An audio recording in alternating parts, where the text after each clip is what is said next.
Welcome to lecture 19 in biopharmaceutics. Students, as you remember that we were discussing a new chapter that was biopharmaceutical considerations in developing a dosage form.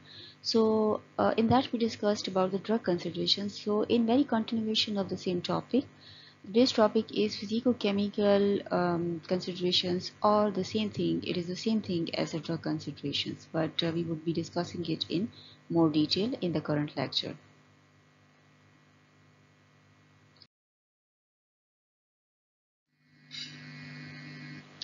So outline for today's lecture is we will be discussing solubility pH profile, stability pH profile. It means that how the stability of a drug or the degradation process would be affected at various pH ranges. As we know that there is acidic pH within the stomach, then there is alkaline pH in the intestine. So over the range of various pH, how the drug degradation or drug stability can be experienced. Then the particle size, and finally we will discuss about polymorphic forms.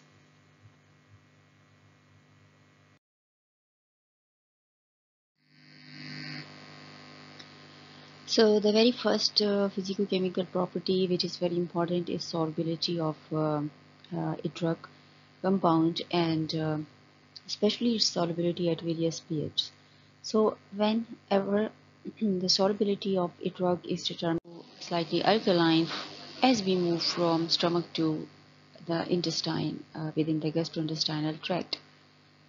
So that's why it is very important to understand that how the drug would behave at various pH ranges, because whenever the drug is being administered, definitely it is not going to be subjected to only one environment of a specific pH, but it would be subjected to a ranges of various pHs. So a solubility pH profile is obtained, which is a plot of the solubility of drug at various physiological pH values. As the pH environment of gastrointestinal tract naturally varies from acidic to alkaline from the stomach to the small intestine.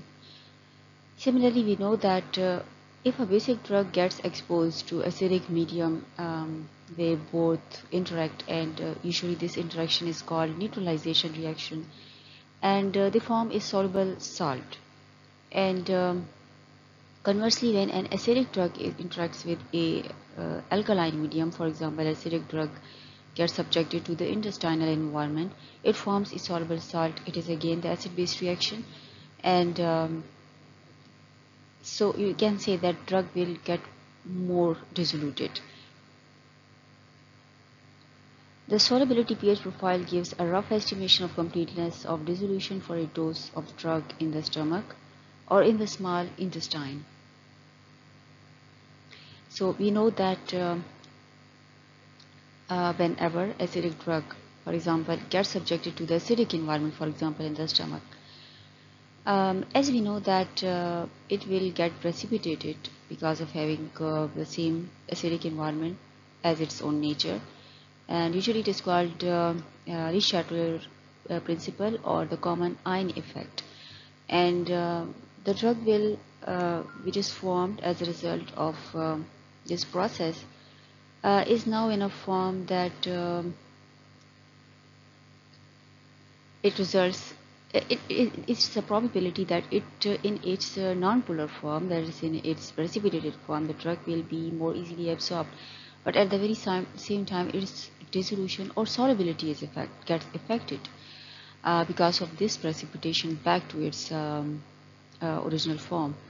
And so that is a reason that when it gets precipitated back from its more ionic form or more dissoluted form or solubilized form, so now the drug can be absorbed more easily, but it is not solubilized easily, and so again its maximum absorption would be compromised again.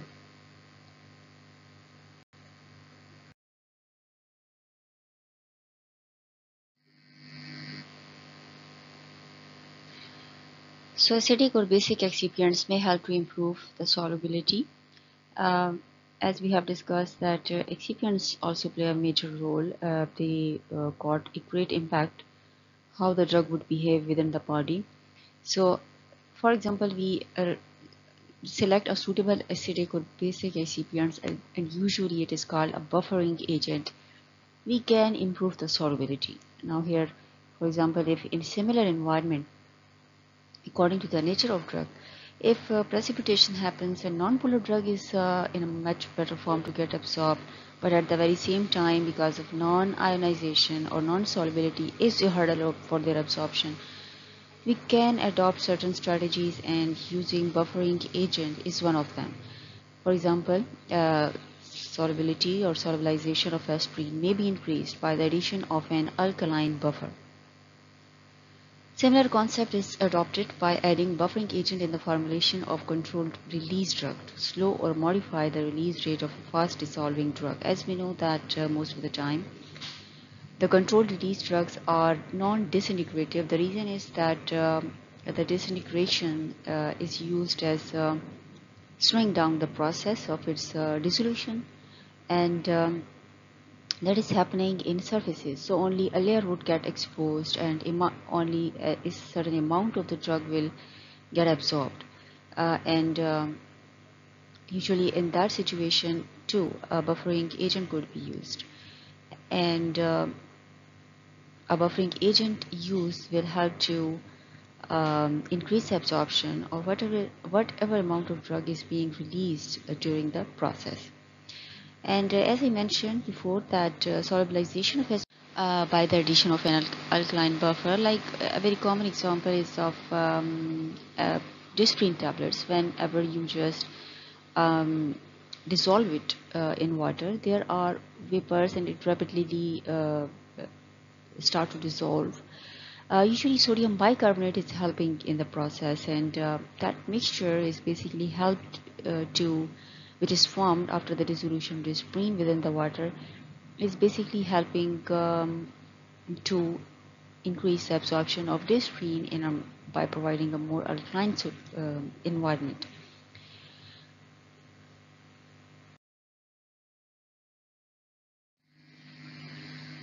Similarly, there is stability-pH profile. Stability-pH profile is a plot of reaction rate constant for drug degradation versus pH, as we discussed in stability-pH. Solubility-pH profile. That solubility-pH profile is solubility of a drug compound at various pH ranges. As whenever a drug is administered, it is usually subjected to various pH ranges going from the stomach to intestine, usually from acidic to alkaline. So stability pH profile is basically a plot of reaction rate constant for drug degradation, like how much a drug would be degraded at various pH ranges. If drug decomposition occurs by acid or base catalysis, some prediction of degradation of the drug in the gastrointestinal tract may be made. Like the major benefit of this profile would be that it would be helpful to understand that how the drug would behave stability-wise at various pH ranges. For example, erythromycin has a pH-dependent stability profile. In acidic medium, as in the stomach, erythromycin decomposition occurs rapidly, whereas in neutral or alkaline pH, the drug is relatively stable. Consequently, erythromycin tablets are enteric coated to protect against acidic degradation in the stomach. The major reason that most of the time the erythromycin tablets are enteric coated, they are meant to be distributed within the intestine. The reason is the same, that erythromycin is having a pH dependent stability profile. There are drugs which are not affected by a change in the pH in the environment to a greater extent, but many drugs are highly dependent upon the pH for their degradation or for their stability. In other words, degradation and stability are just quite the opposite phenomena, but they meant the same thing. You don't want degradation, you want the drug to be stable, and that's why erythromycin, which is sensitive to acidic environment and it is meant to be decomposed or degraded within the acidic environment, it is usually enteric coated to avoid the degradation to a sufficient extent.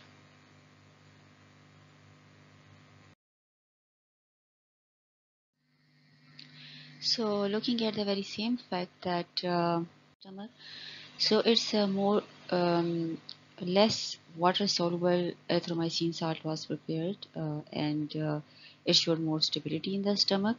However, at the same time, the dissolution rate of erythromycin powder changed from 100% dissolved in 1 hour to less than 40% dissolved in 1 hour. But at the same time, its stability got increased, its susceptibility to acidic environment of the stomach lessened. But you can see that you have to choose between stability and solubility, and you go for the optimum. You don't opt for maximum of anything. If maximum stability, then there would be a problem of solubility. If you go for maximum solubility, there would be a problem of stability. So it is much better to opt for the optimum conditions rather than to stuck with getting the maximum results, because it would lead to often the complications in the manufacturing process or in the final formulation. Maybe you had a drug which is more soluble, but at the same time it is more susceptible to degradation because of the various factors, not only the pH, maybe because of the variation in the temperature, or because of the exposure to the various moisture contents during manufacturing procedures, or exposure to the light. So you have to keep in mind that we should opt the optimum conditions, not should you shouldn't go for the maximum.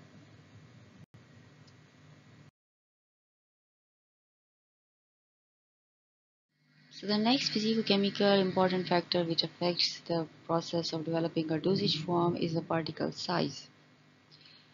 And as we know that the lesser the and it will, as we know, also know that dissolution process is a surface phenomena. So if you increase the particle size of the drug, and it is not only applicable to the drug particles, but you can apply it to the excipients as well, excipients particles as well.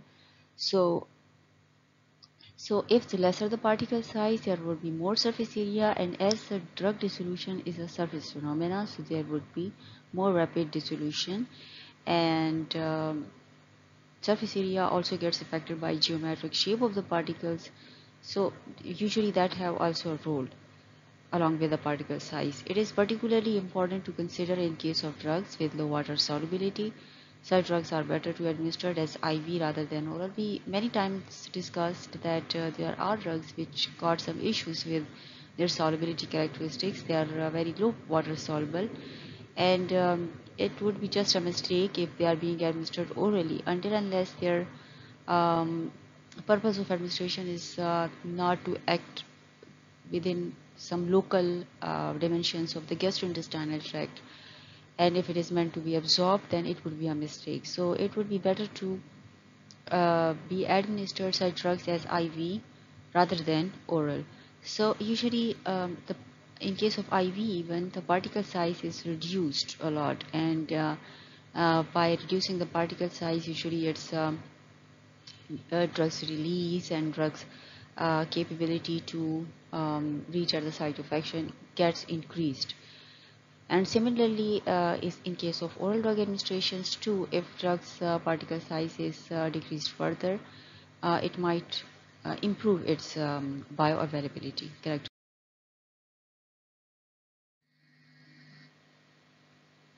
So example of the drugs which got low aqueous solubility are griseofulvin, nitrofurantoin, and many steroids. And there are certain strategies which could be adopted, and as I mentioned, that first thing is that you can decrease the particle size. So we are discussing about the particle size, but along with that, another strategy is to add the disintegrant to better disintegrate the product, and then the release of those small size particles will be more easier, because then dissolution process starts, which is a surface phenomena. So you can increase the disintegrant first to facilitate the process of dissolution. Um, the surfactant may be added to increase the wetting and solubility of the particles, as you have increased the particle size. But at the very same time, let's suppose you opted for the oral administration anyways, and first of all you decrease the particle size.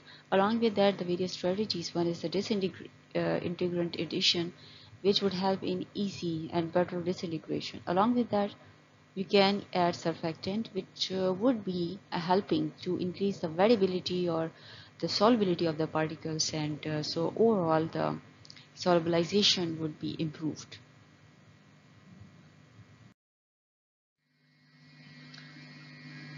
Now the polymorphic forms or polymorphism, as you know that it is a very interesting phenomenon in which is usually the crystal form, but amorphous form could happen as well.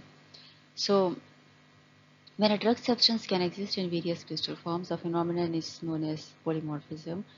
The forms could exist as amorphous form, solvates, and desolvated crystal. Amorphous form is the one which doesn't have any shape, any particular crystalline form. It is amorphous. It doesn't have any particular form. Solvate is the one which is having or carrying around certain molecules of the solvent. Solvent could be as simple as water. Desolvated crystal means no solvent molecules would be adhered to the crystal. So when we come to the amorphous form, these are non-crystalline forms, and solvates are formed by solvent interaction. Like for example, if interaction is with water, that would be called the hydrate. Or desolvated crystals also exist, which are found by removing the solvent from the solvates. The same, for example, the solvated crystal, if is heated or subjected to a process so that its solvate molecules get evaporated, the same would be converted into the desolvated crystal form. So the meaning is that the same substance, same drug compound is existing in various shapes and crystalline forms. Then polymorphs have the same chemical structure but different physical properties such as solubility, density, hardness, and compression characteristics. So here one thing is very important to be noted, that their chemical structure is the same. Their basic chemical structure is the same, but their physical properties are varying. And physical properties include the solubility, like the amorphous form would be more soluble as compared to the other crystalline form, and sometimes it happens that the crystalline forms might be more soluble as compared to amorphous form. So you can see that the physical properties are changing, however the chemical structure remains the same. So such phenomena is called polymorphism.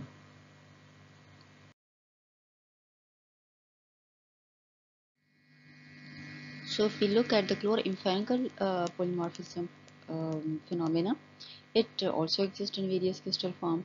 However, its one crystal form, which is called the beta polymorph, is highly soluble and better absorbs, that are more stable. But then again, there is a compromise of the solubility. So the drug concentration within the body depends upon this one beta polyform morph. If, for example, you are not selecting this crystal, so in that situation, you might not be getting the right bioavailability and the right therapeutic results. So in general, the crystal form that has the lowest free energy is the most stable form. So what is this phenomena that this one is more stable, this one is more soluble? So it is usually said that crystalline structures got the energies, and uh, whenever the crystalline structures are loosely bound and there is, you can say, there is more free energy, then in that situation they are more interactive and they are more soluble as compared to the one which are called as stable polyforms. And in that situation, what is happening, that the crystal structure is more fixed and there is lowest free energy, and there is least chances for their molecules or for their bonds to interact with any other solvents, or so therefore lesser chances of solubility is there.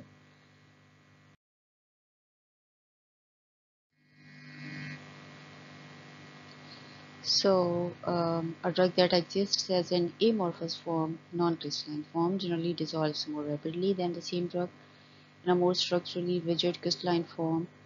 So we were discussing that one crystalline form could be more soluble as compared to the other one, which could be more stable. But when we compare the amorphous form with the crystalline forms, overall, so usually it happens that the amorphous form, because of its non-fixed crystalline structure and lesser rigid crystalline structure, it is more interactive, and that's why it's more generally dissolves more easily. Some polymorphs are metastable and may convert to a more stable form. A change in crystal form may cause problem in manufacturing the product. So what does it mean that there are certain crystals or crystalline forms as well, or certain polymorphism as well, that one crystal would be changing its form from one to the other, and means it would be in constant transitioning state, and it is what you call metastable state. So a change in crystal form may cause problems in manufacturing the product. So whenever one is dealing with, pharmacist is dealing with such crystals which are metastable, and usually they are transitioning from one crystal form to the other is conditioned with or highly dependent upon the various factors like temperature, light, moisture content, exposure to moisture content, and etc. So usually the pharmacists need to be very careful whenever they are dealing with such crystals, that there is no such change in the conditions which result in their transition into a less desirable crystal form.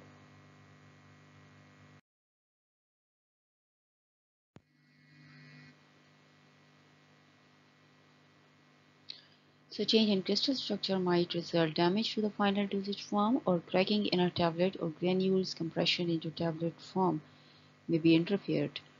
As we discussed about the metastable forms, that during manufacturing procedure, change of conditions can result in um, different crystals, and their crystalline impact would be different on the final product.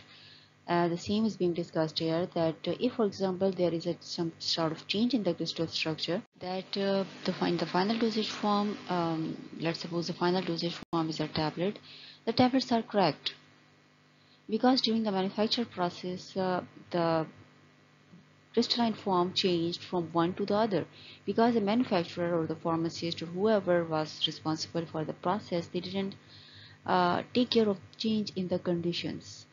Organ use compression into tablet may be interfered. So a formulation procedure needs to be changed completely if a new crystal form of a drug is used.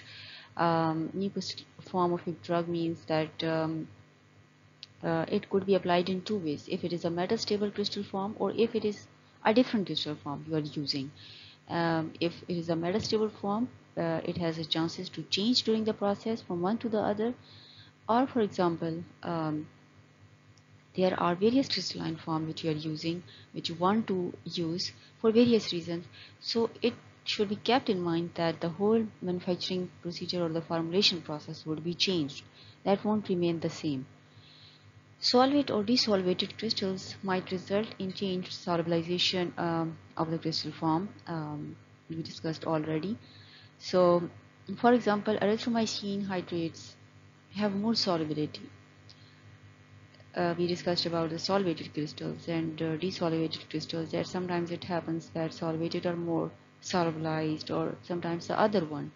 So they are giving the examples, that let's suppose we take the example for erythromycin hydrates, they are more soluble.